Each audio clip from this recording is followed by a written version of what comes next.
Egg బజ్జీలు. Eggs ఉడకబెట్టుకొని పిండి తీసేసాక ఒక ఎగ్ని 4 భాగాలుగా నిలువుగా కట్ చేసుకోవాలి. కట్ చేసుకున్నాక దానిపైన ధనియా పౌడరు, మసాలా పౌడర్ చల్లుకోవాలి. శనగపిండి చక్కగా ఎగ్స్కి బాయిల్డ్ ఎగ్స్ అంటుకునేలాగా కలుపుకొని తినే సోడా ఒక చిటికెడు, ఉప్పు, కారం కలుపుకోవాలి. కళాయి పెట్టి ఆయిల్ బాగా మరిగాక ఆ ఎగ్స్ని, బాయిల్డ్ ఎగ్స్ని ఈ పిండిలో ఫుల్గా ముంచి ఇలా ఆయిల్లో వేయాలి. అప్పుడు మనకు వర్షాకాలం మంచిగా వేడేడి ఎగ్ బజ్జీలు రెడీ. ఈ ఎగ్ బజ్జీలు వట్టి తినొచ్చు, చట్నీతో తినొచ్చు, తర్వాత పచ్చడితో తినొచ్చు.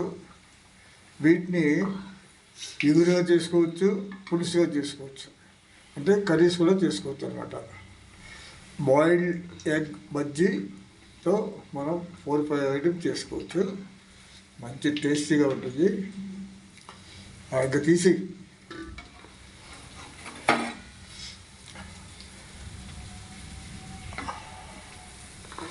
ఆల్ వ్యూవర్స్ ప్లీజ్ వన్ టీవీని లైక్, షేర్, సబ్స్క్రైబ్, కామెంట్ పెట్టుకోండి.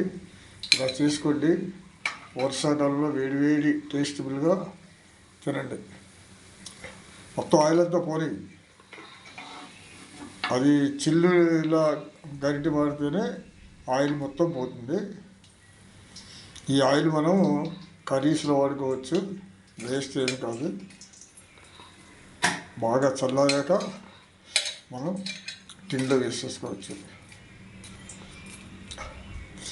మొత్తం 8 అవుతాయా?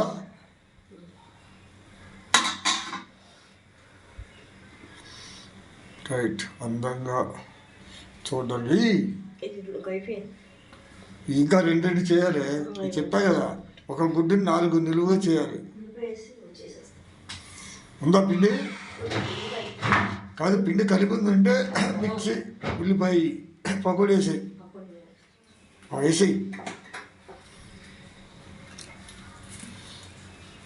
రైట్.